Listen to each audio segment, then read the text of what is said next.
sabihin mo na sa akin lahat para makapag-decide na ako ganito. Sa akin na palagi, parang maniwala ka na lang sa mga maririnig mo, ganito, ganyan. So, Am I really that much? Really serious down. Am I? You don't really know you. Sa episode ng Pinoy Big Brother Gen 11 Big Forever, Never Seen Video, naging highlights ang kwento ng buhay ni Fiang sa kanyang manliligaw.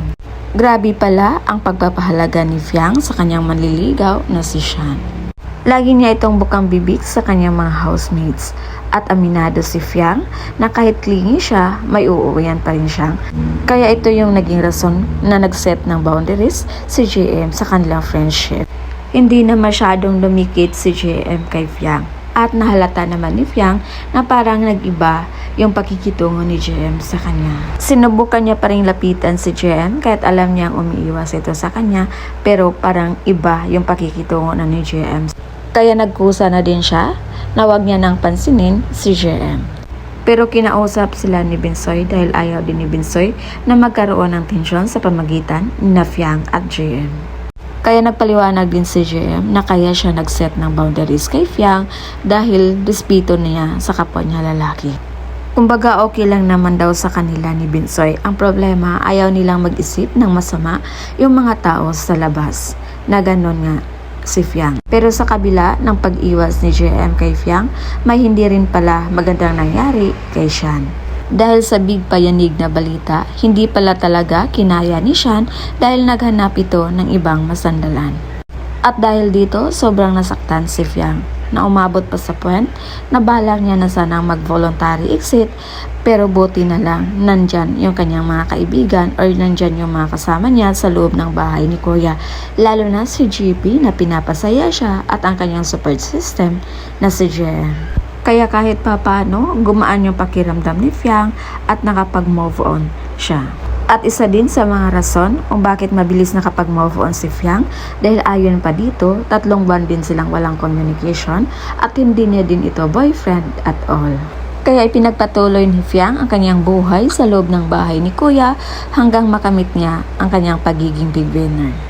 Buong akala naman netizens na dahil sa sobrang close nila ni JM ay talagang kinalimutan niya na si Sean, pero nagkamali pala ang lahat.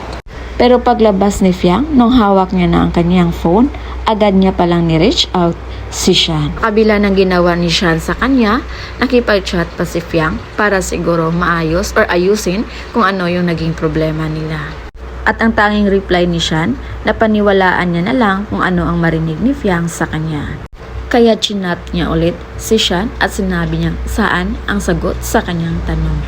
Kaya wala siyang nakuhang sagot ni Sean at nag-decide na lang na i-block niya na lang ito.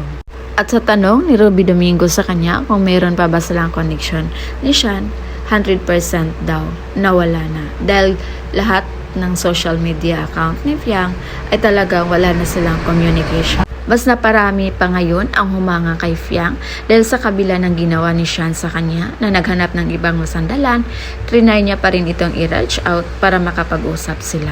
Hindi niya ito basta-basta kinalimutan kahit na tinangal pa siya na big winner. At kahit alam niyang sikat na siya dahil sa paglabas niya pa lang ng bahay ni Kuya, ang dami ng tao na nakasuporta sa kanya. Pero in fairness kay Fiang, sa kabila na mga hindi maganda sinasabi sa kanya na siya ang babae na para sa lahat, hindi siya naghabol at pinili niya yung kanyang sarili.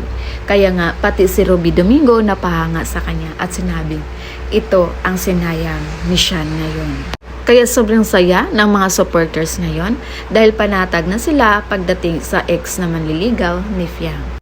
And by the way guys, nakakagulat pala yung naging reaction ni JM nung sinabi ni Fiang na 100% wala na silang communication. Iba yung naging palakpak ni JM sa kanyang narinig. Naayon pa sa mga nanonood, wala nang kahati si JM kay Fiang. So yun muna yung pa-update natin guys. And again, this is Vinales TV. Thank you for watching. Buti naman pinili mo. Buti pinili mo yung sarili mo.